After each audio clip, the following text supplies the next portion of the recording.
and I come back to this often. I just want to remind me, like, it really, because it really gives you some perspective.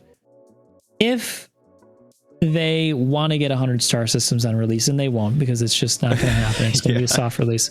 They would have to put out 3-star systems for the next 8 years to release 100 star systems. For the next 8 years, starting with this next patch, 3-star systems, every single patch for the next 8 years.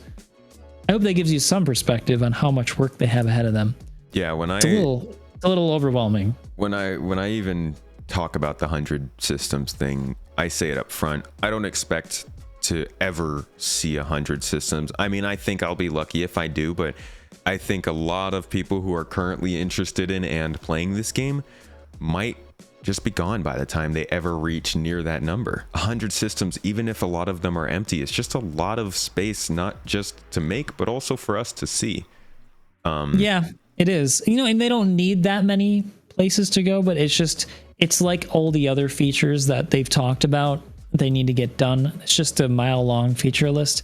Yeah. Ah, man, and I'm getting so negative about this. I'm not trying to. I just being a little realistic why this isn't the year for Star Citizen. Like we got to look at the progress on a bigger scale, on a meta scale here, guys, not on the micro scale, and that's how you really measure development in my eyes, so that you can be honest but to yourself and to others, especially as a content creator, about progress on the macro scale. Yeah.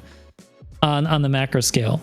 So I don't think this is, I don't think it is. Next year could be a lot better. One of the good things about this year, though, is I think that despite the fact that it's not a great year for gameplay for Star Citizen, on a positive note, I think it's a good year for Star Citizen for visibility, because as you've said, there is a lot of good coming down the line. There's a lot of